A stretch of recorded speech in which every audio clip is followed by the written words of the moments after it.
Quand Razumikine, à cette heure passée, se réveilla le matin suivant, il était grave et soucieux. Bien des stupeurs nouvelles et inattendues se découvrirent à lui ce matin-là. Il n'aurait jamais imaginé auparavant qu'un jour il se serait réveillé dans cet état. Il se souvenait jusqu'au dernier détail de tout ce qui s'était passé la veille, et il comprenait qu'il lui était arrivé quelque chose de pas banal, qu'il avait reçu au fond de lui-même une impression nouvelle, qu'il ne connaissait pas encore et qui ne ressemblait à aucune autre. Mais en même temps, il comprenait très clairement que le rêve qui s'était enflammé dans sa tête était irréalisable au dernier degré, tellement irréalisable qu'il eut même honte de l'avoir éprouvé, et il s'empressa donc de passer à d'autres soucis et d'autres étonnements plus terre à terre que cette sacrée foutue journée d'hier lui laissait en partage. Le souvenir le plus monstrueux était la façon dont la veille il s'était montré sale et dégoûtant, et pas seulement qu'il était saoul, mais parce qu'il l'avait pris à partie devant une jeune fille en profitant de sa situation par suite d'une jalousie aussi stupide que hâtive, son fiancé, non seulement sans rien savoir de leur relation et de leurs promesses mutuelles, mais sans même vraiment connaître la personne. Et puis, quel droit avait-il eu de le juger si vite et si superficiellement? Qui donc l'avait nommé son juge? Et puis, un être comme Avdotia Romanovna, comment pouvait-elle se donner à un homme indigne pour de l'argent? Donc, digne, il devait l'être un peu. Et les meublés? Au fond, comment Lougine aurait-il pu le savoir, ce que c'était que ces meublés? Il en préparait un d'appartement. Pouah, que c'était moche tout ça. Et quelle justification, qu'il était ivre. Juste une excuse stupide, et qui l'humiliait encore plus. La vérité, elle est dans le vin, et voilà, c'est toute la vérité qui s'était dite, toute la saleté de son cœur jaloux et grossier qui s'était dite. Et pouvait-il s'autoriser, lui, Razumikine, ne serait-ce qu'un tout petit peu un rêve pareil? Qu'est-ce qu'il était, lui, comparé à une jeune fille semblable, lui, l'agité ivre et le vantard d'hier? Est-ce qu'une comparaison aussi cynique et ridicule est seulement possible? Razumikine, désespéré, rougit à cette idée, et brusquement, comme par un fait exprès, au même instant, il lui revint en tête ce qu'il leur disait hier dans l'escalier, que la logeuse serait jalouse d'Avdotia Romanovna. Et ça, c'était insupportable. De tout son élan, il envoya un coup de poing contre le poêle de la cuisine, se blessa la main et déplaça une brique. Bien sûr, marmonnait-il en lui-même une minute plus tard dans une sorte d'auto-flagellation. Maintenant, bien sûr, toutes ces ordures-là, plus jamais je ne pourrai les effacer, les arranger. Et donc, pas la peine d'y penser, il faut se présenter sans rien dire et faire son devoir, en silence. Là aussi. Et ne pas demander pardon et ne rien dire et bien sûr que tout est perdu maintenant. Et malgré tout, en s'habillant, il examina son costume plus soigneusement qu'à l'ordinaire. Il n'avait pas d'autres habits, mais s'il en avait eu, il ne les aurait peut-être pas mis. Comme ça, exprès. De toute façon, il n'était pas possible de se présenter comme un cynique et un sale loqueteux. Il n'avait pas le droit d'offenser les sentiments des autres, d'autant plus que ces autres avaient besoin de lui et l'appelaient d'elles-mêmes. Ses habits, il les brossa très soigneusement. Le linge qu'il avait était toujours portable. De ce point de vue, il était particulièrement attentif à l'hygiène. Ce matin-là, il mit un zèle particulier à faire sa toilette. Il avait trouvé du savon chez Nastasia, il se lava les cheveux, le cou, surtout les mains. Quand se posa la question de savoir s'il fallait, oui ou non, qu'il rase sa barbe de 3 jours, Praskovia Pavlovna possédait des rasoirs excellents, souvenir du défunt M. Zarnitsin, la question fut réglée par la négative, et même avec rage. Que ça reste comme ça. Si elles allaient penser que je me suis rasé pour... Mais bien sûr qu'elles penseront ça. Non, mais pour rien au monde. Et Et surtout, il était si grossier, si sale. Ses manières étaient dignes d'une taverne. Et, bon, mettons, il savait que lui aussi, bon, ne serait-ce qu'un petit peu, il était quand même honnête. Tout le monde doit être honnête. Et encore mieux, et malgré tout, il se souvenait de ça, lui aussi. Il avait eu des histoires. On ne pouvait pas dire déshonorantes, mais bon. Et ses intentions qu'il avait pu avoir. Et tout ça, le mettre à côté d'Avdotia Romanovna. Bon, mais au diable, tant pis. Moi, exprès, je serais sale, gras comme un pilier de taverne et on s'en fiche. Je le serais encore plus. C'est dans ce monologue que le trouva Zosimov, qui avait passé la nuit dans la salle de Praskovia Pavlovna. Il rentrait chez lui, et avant de partir, il se dépêchait d'aller jeter un coup d'œil chez le malade. Razumikine lui apprit que celui-ci dormait comme un loir. Zosimov décida de le laisser dormir. Lui-même, il promit de repasser sur les 11 heures. S'il est chez lui seulement, ajouta-t-il.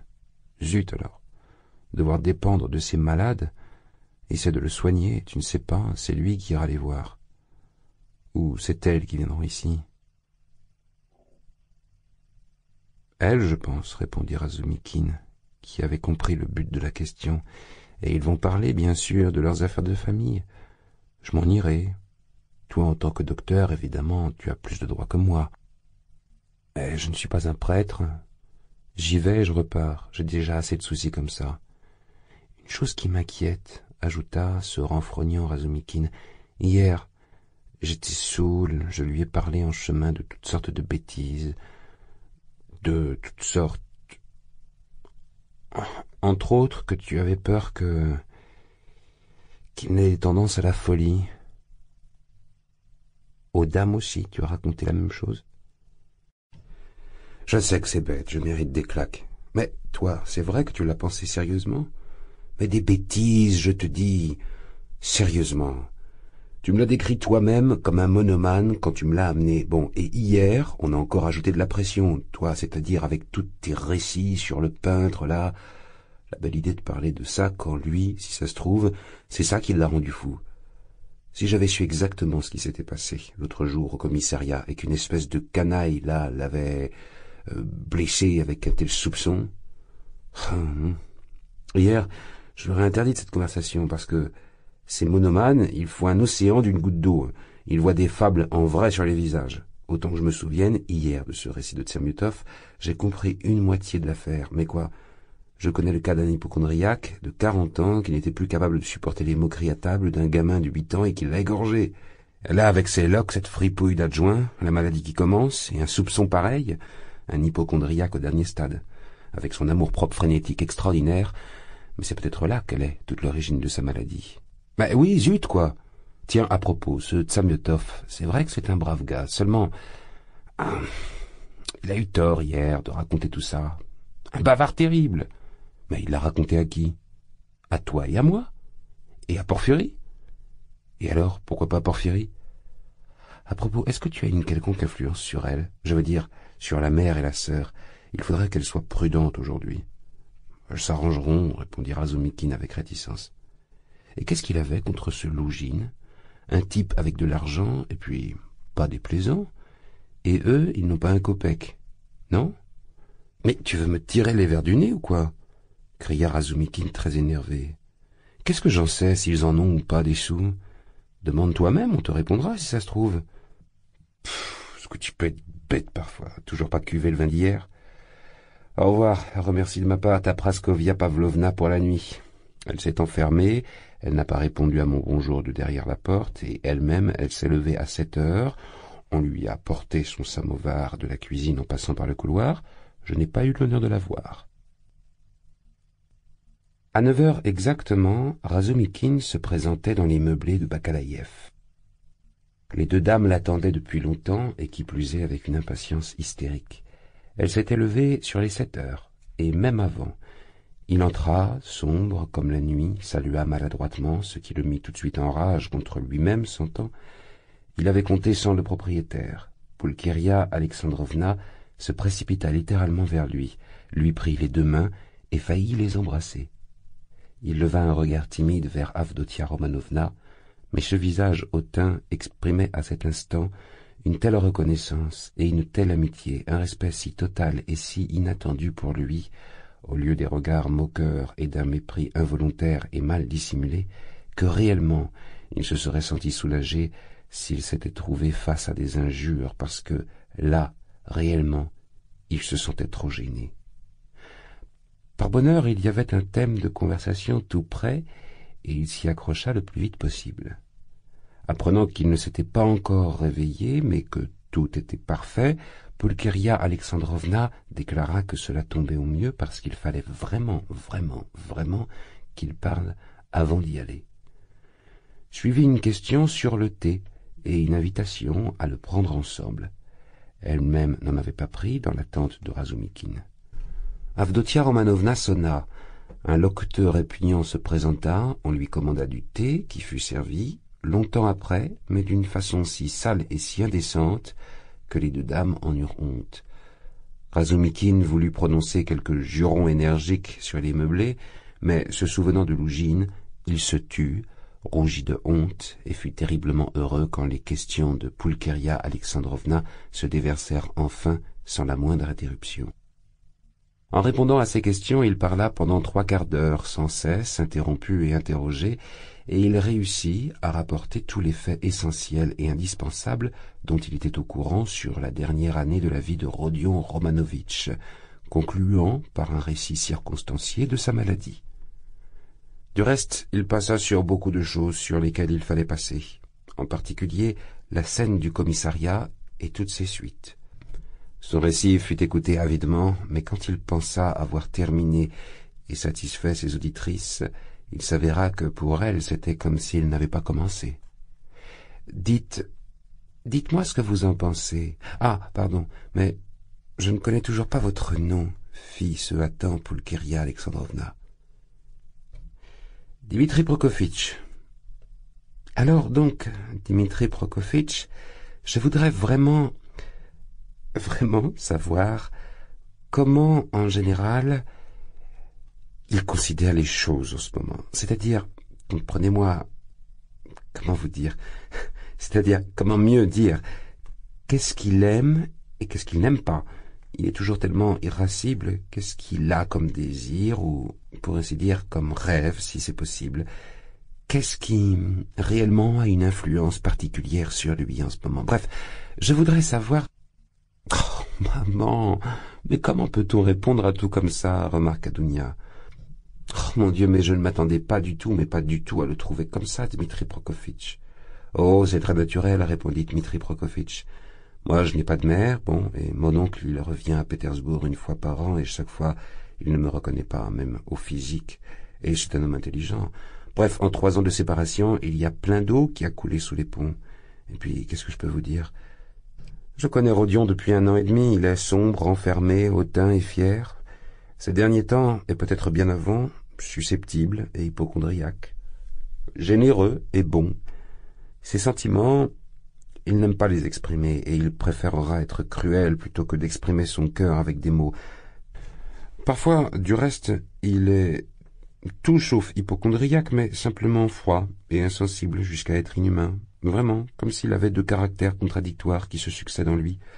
Parfois terriblement muet, il n'a jamais le temps, on le dérange toujours, et lui, il reste couché, il ne fait rien, il n'aime pas se moquer, et pas parce qu'il ne sait pas faire un mot d'esprit, mais comme s'il n'avait pas de temps à perdre avec ses vétilles. Il n'écoute pas la fin de ce qu'on dit, il ne s'intéresse pas à ce qui intéresse tout le monde au même moment. Il s'estime au plus haut point, et, semble-t-il, il a un certain droit de le faire. Bon, quoi d'autre? Il me semble que votre arrivée peut avoir une influence salvatrice. Oh, Dieu fasse que vous ayez raison, s'écria Pulcheria Alexandrovna, mise au supplice par ce que Razumikine disait de son Rodia. Quant à Razumikine, il jeta un coup d'œil un peu ragaillardi vers Avdotia Romanovna. Il avait souvent jeté des coups d'œil vers elle pendant tout le temps qu'avait duré la conversation, mais sans s'attarder, rien que pour un instant, et détournant les yeux à la seconde. Avdotia Romanovna tantôt s'asseyait à la table et écoutait attentivement, tantôt se levait à nouveau et se remettait à marcher, comme à son habitude, d'un coin à l'autre, les bras croisés, les lèvres serrées, posant de loin en loin une question sans interrompre sa marche, toujours pensive. Elle aussi, elle avait cette habitude de ne pas écouter la fin de ce qu'on disait. Elle portait une espèce de petite robe sombre, de tissu léger, et avait autour du cou un petit foulard blanc et transparent. À de nombreux indices, Razumikine remarqua tout de suite que les deux femmes vivaient dans une pauvreté extrême. Si Avdotia Romanovna avait été habillée comme une reine, sans doute ne lui aurait-elle pas inspiré la moindre crainte. À présent, et justement peut-être parce qu'elle était si pauvrement vêtue et qu'il avait remarqué leurs conditions sordides, c'est une vraie peur qui se glissait dans son cœur. Et il se mit à trembler pour la moindre de ses paroles, le moindre de ses gestes, ce qui était bien sûr très gênant pour quelqu'un qui déjà sans cela se défiait de lui-même. Vous avez dit beaucoup de choses intéressantes sur le caractère de mon frère et vous les avez dites d'une façon impartiale. C'est bien. Je pensais que vous le vénériez, remarqua Avdotia Romanovna en souriant. Je crois que c'est vrai aussi qu'il lui faut une femme auprès de lui, ajouta-t-elle d'une voix pensive. Je n'ai pas dit ça, remarquez, peut-être que pour ça aussi vous avez raison, seulement. Quoi? Le fait est qu'il n'aime personne et peut-être qu'il n'aimera jamais, coupa Razumikine. C'est-à-dire qu'il n'est pas capable d'aimer? Vous savez, Avdotia Romanovna, c'est terrible comme vous ressemblez à votre frère. En tout, même, lança-t-il soudain, en se surprenant lui-même, mais tout de suite, se souvenant de ce qu'il venait de dire sur son frère, il devint rouge comme une écrevisse et se sentit complètement perdu. Avdotia Romanovna, le regardant, fut incapable de s'empêcher de rire. « Pour ce qui est de Rodia, vous pouvez vous tromper tous les deux, reprit Pulcheria Alexandrovna, un peu piquée. Je ne parle pas de ce qui se passe en ce moment, Dunietchka. Ce qu'écrit Piotr Petrovitch dans cette lettre, est-ce que nous supposions, toi et moi, ce n'est peut-être pas vrai, mais vous ne pouvez pas vous imaginer, Dmitri Prokofitch, à quel point il est fantasque et, comment dire ça, capricieux. Je n'ai jamais pu me fier à son caractère, même quand il n'avait que 15 ans. Je suis convaincu que, et en ce moment aussi, il est capable de se faire à lui-même quelque chose qu'aucun autre homme n'aurait même jamais l'idée de faire. Mais sans chercher bien loin, savez-vous comme il m'a sidéré il y a 1 an et demi, comme il m'a bouleversé et presque tué quand il s'est mis en tête de se marier avec cette... Comment elle s'appelait, elle, la fille de cette Zarnitsina, sa logeuse. Vous savez quelque chose de précis sur cette histoire demanda Avdotia Romanovna. Vous pensez, poursuivit avec fougue Pulcheria Alexandrovna, qu'il aurait été arrêté par mes larmes, par mes suppliques, ma maladie, ma mort, qui sait, de douleur, notre misère.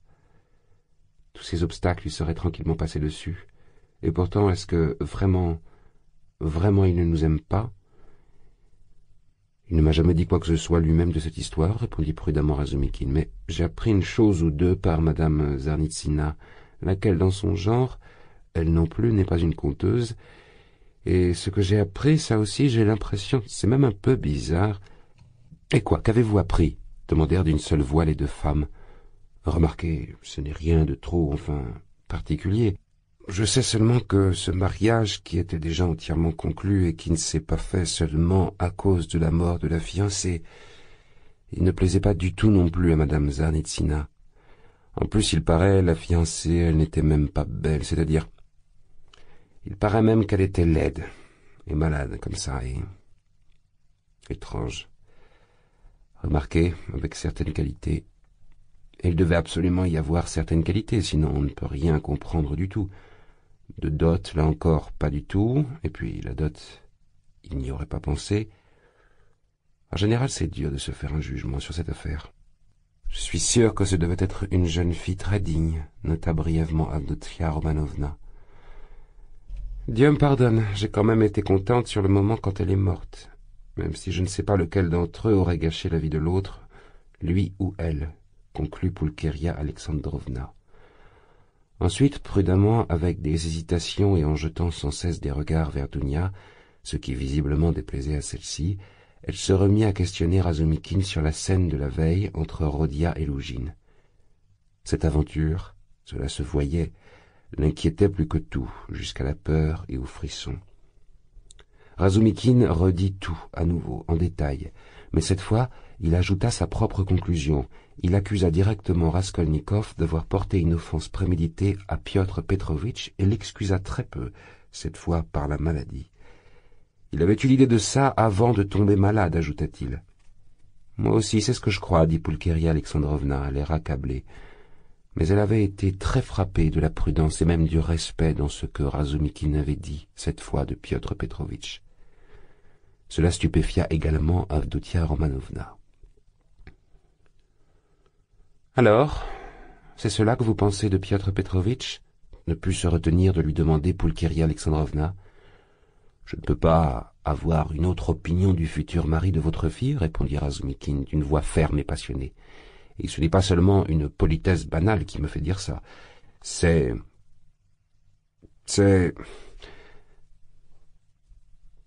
déjà, ne serait-ce que le fait qu'Avdotia Romanovna a voulu choisir elle-même, librement, cet homme-là.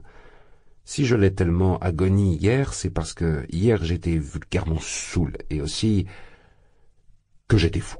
Oui, fou, sans tête, je suis devenu fou, complètement. Et aujourd'hui, j'ai honte. Il rougit et se tut. Avdotia Romanovna s'empourpra, mais n'interrompit pas son silence. Elle n'avait pas dit un mot depuis qu'on parlait de Lugine. Or Pulcheria Alexandrovna, sans son soutien, se trouvait visiblement dans l'incertitude. Finalement, en bafouillant et en regardant sans cesse vers sa fille, elle déclara qu'il y avait une circonstance qui l'inquiétait au plus haut point. « Voyez-vous, Dmitri Prokofitch, commença-t-elle, je veux être entièrement sincère avec Dmitri Prokofitch, Dunietchka. »« Mais bien sûr, maman, dit Avdotia Romanovna avec insistance. »« Voilà de quoi il s'agit, fit-elle très vite, comme si c'était une montagne qu'on lui ôtait des épaules en l'autorisant à confier son malheur. Aujourd'hui très tôt, nous avons reçu de la part de Piotr Petrovitch un petit mot en réponse à la nouvelle de notre arrivée hier. Vous comprenez, hier, il devait nous accueillir, comme il l'avait promis, à la gare. Au lieu de ça, c'est une sorte de valet qu'il a envoyé à la gare avec l'adresse de ses meublés et pour nous indiquer le chemin. Quant à Piotr Petrovitch, il lui avait confié de nous dire qu'il viendrait nous voir ce matin. Au lieu de cela, ce matin, nous avons reçu ce billet-ci. Le mieux, c'est que vous le lisiez vous-même. Il y a là un point qui m'inquiète beaucoup. Vous verrez tout de suite ce que c'est que ce point et vous direz votre opinion sincère, Dmitri Prokofitch. Vous connaissez mieux que tout le monde le caractère de Rodia. C'est vous qui pouvez donner le meilleur conseil. Je vous préviens que Dunietchka a déjà tout décidé du premier coup. Mais moi, je ne sais pas encore comment agir. Et voilà. Je vous attendais. Razumikine déplia le billet daté de la veille et lut ce qui suit. Chère Pulcheria Alexandrovna, j'ai l'honneur de vous faire savoir que, suite à des obligations imprévues, je n'ai pu vous accueillir au débarcadère, ayant envoyé en ce but un serviteur tout à fait adéquat. De même, me priverai-je de l'honneur de vous voir demain matin, suite à des affaires urgentes au Sénat, et pour ne pas déranger vos retrouvailles familiales avec votre fils, de même que celles d'Avdotia Romanovna et de son frère. Je n'aurai l'honneur de vous rendre visite et de vous saluer chez vous que demain, exactement à 8 heures du soir, ce pourquoi je prends sur moi de vous présenter la requête insistante et ajouterai-je pressante que Rodion Romanovitch n'assiste pas à notre rendez-vous, car il m'a porté une offense sans exemple et irrespectueuse au cours de la visite que je lui ai rendue hier lors de sa maladie, et me trouvant devoir de plus avoir avec vous une explication indispensable et détaillée sur le point que vous savez, point sur lequel je souhaite connaître votre propre version. J'ai l'honneur, ce faisant, de vous prévenir à l'avance que si, en dépit de ma demande, je rencontrais Rodion Romanovitch, je serais forcé de m'éloigner sans délai, et là, ne vous en prenez qu'à vous. J'écris cela dans la supposition que Rodion Romanovitch, qui semblait si malade lors de ma visite, s'est vu soudain guéri 2 heures plus tard et que, donc, s'il sort, il puisse aussi venir chez vous. J'en ai eu confirmation par mes propres yeux dans le logement d'un ivrogne écrasé par des chevaux et décédé en conséquence, à la fille duquel Fille à la conduite dépravée, il a donné hier la somme de 20 roubles sous prétexte de funérailles, ce qui n'a pas manqué de m'étonner, sachant avec quelle peine vous avez rassemblé ladite somme. Ce faisant, et en témoignant mon respect tout particulier à la très honorée Avdotia Romanovna, je vous prie de recevoir mes assurances de dévouement sincère, votre humble serviteur, P. Lougine. Que faire maintenant, Dmitri Prokofitch, dit très vite Pulcheria Alexandrovna au bord des larmes. Comment puis-je dire à Rodia de ne pas venir? Il a tellement insisté hier pour que nous refusions Piotr Petrovitch, et là, c'est lui qu'on refuserait de recevoir. Mais il viendra exprès dès qu'il saura, et là, que se passera-t-il? Faites comme l'a décidé Avdotia Romanovna, répondit tranquillement et aussitôt Razumikine. Ah, mon Dieu! Elle dit Dieu sait quoi, et elle ne m'explique pas le but. Elle dit qu'il serait mieux, c'est-à-dire, non pas qu'il serait mieux, mais qu'il serait indispensable que Rodia aussi vienne ce soir à 8 heures exprès, et qu'il se retrouve obligatoirement. Moi déjà, je ne voulais pas lui montrer la lettre, je voulais, je ne sais pas, ruser d'une façon ou d'une autre avec votre aide pour qu'il ne vienne pas, parce qu'il est si nerveux, et puis, je ne comprends rien. Qu'est-ce que c'est que cet ivrogne qui est mort? Qu'est-ce que c'est cette fille? Et comment donc a-t-il pu donner à cette fille ces derniers sous, qui vous ont coûté si cher, maman, ajouta Avdotia Romanovna. Hier, il n'avait pas sa tête, dit pensivement Razumikine. Si vous saviez ce qu'il a pu raconter hier dans une auberge, c'était intelligent, mais alors... C'est vrai aussi qu'il m'a dit quelque chose sur un défunt et sur une fille pendant qu'on rentrait chez lui, mais je n'ai rien compris. Mais moi aussi, hier, le mieux, maman, c'est d'aller le voir, et là nous verrons bien nous-mêmes. Je vous assure, ce qu'il faut faire. En plus, c'est l'heure. Mon Dieu, 10 heures passées, s'écria-t-elle, après un coup d'œil sur la magnifique montre en or et en émail qu'elle portait au cou, sur une fine chaînette de Venise, et qui jurait terriblement avec le reste de sa tenue. Un cadeau du fiancé, se dit Razumikine. Ah, c'est l'heure. C'est l'heure, Dunietchka, c'est l'heure, s'agita très inquiète Pulcheria Alexandrovna.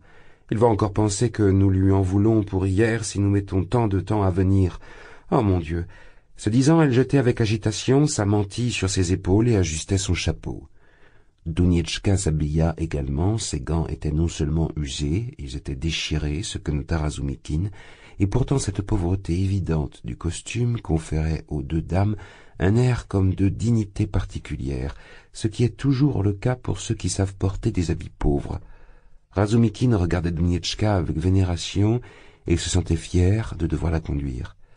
La reine, se disait-il, qui rapiéçait ses bas en prison, elle avait l'air d'être une vraie reine à ce moment-là. C'est clair, et même plus que pendant ses parades et ses plus grands triomphes. « Mon Dieu !» s'exclama Pulcheria Alexandrovna. « Pouvais-je imaginer que j'allais avoir si peur de revoir mon fils, mon adoré Rodia, comme j'ai peur maintenant !»« J'ai peur, Dmitri Prokofitch, ajouta-t-elle en le regardant timidement. « N'ayez pas peur, maman, dit Dounia, en l'embrassant. Croyez plutôt en lui, moi je crois. »« Oh mon Dieu, moi aussi je crois, mais je n'ai pas dormi de la nuit, s'écria la pauvre femme. Ils sortirent dans la rue. Tu sais, Dunietchka, le matin, quand je me suis endormi un peu, d'un coup, j'ai rêvé de la défunte Marfa Petrovna. Et tout en blanc. Elle vient vers moi, elle me prend la main, et comme ça, je la vois qui secoue la tête d'un air dur, mais dur, comme si elle me condamnait. C'est bon signe, ça? Oh, mon Dieu, Dmitri Prokofitch, vous ne saviez pas encore, Marfa Petrovna est morte. Non, je ne savais pas. Quelle Marfa Petrovna? Et d'un seul coup, et figurez-vous... Plus tard, maman, intervint Dounia, monsieur ne sait pas encore qui était Marfa Petrovna. Ah, vous ne saviez pas? Et moi qui pensais que vous étiez au courant de tout. Vous m'excuserez, Dmitri Prokofitch. Ces derniers jours, je perds vraiment la tête. C'est vrai, je vous considère comme notre providence, voilà pourquoi j'étais persuadé que vous étiez au courant de tout. C'est comme si vous étiez de la famille. Ne m'en veuillez pas si je dis ça. Ah, mon Dieu. Mais qu'est-ce que vous avez à la main droite? Vous vous êtes cogné? Oui, je me suis cogné, marmonna Razumikine, tout à son bonheur. Parfois, je parle trop avec mon cœur, si bien que c'est Dounia qui me corrige. Mais mon Dieu, ce Kajibi, où il habite? Est-ce qu'il s'est réveillé pourtant? Et cette femme, sa logeuse, elle considère ça comme une chambre. Écoutez, vous dites qu'il n'aime pas montrer son cœur, alors moi peut-être je pourrais même l'ennuyer avec mes faiblesses. Vous ne pouvez pas me dire comment faire, Dmitri Prokofitch? Comment faire avec lui? Vous savez, je suis complètement perdu. Ne lui posez pas de questions. Si vous voyez qu'il fait la moue, surtout ne lui posez pas trop de questions sur sa santé. Il n'aime pas ça. Ah, Dmitri Prokofitch, comme c'est lourd d'être une mère. Mais voilà cet escalier. Quel escalier monstrueux. Maman, vous avez même pas lit. Apaisez-vous, ma gentille, dit Dounia avec un geste de tendresse. Lui, il doit être heureux de nous voir et vous vous torturez comme ça, ajouta-t-elle, un éclair dans les yeux. Attendez, je jette un coup d'œil d'abord, voir s'il est réveillé.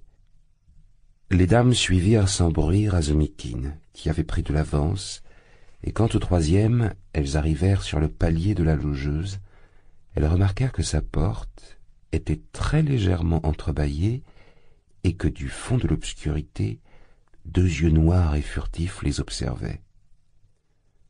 Quand les regards se croisèrent, la porte claqua, et ce avec un tel fracas que Pulcheria Alexandrovna faillit en crier de peur.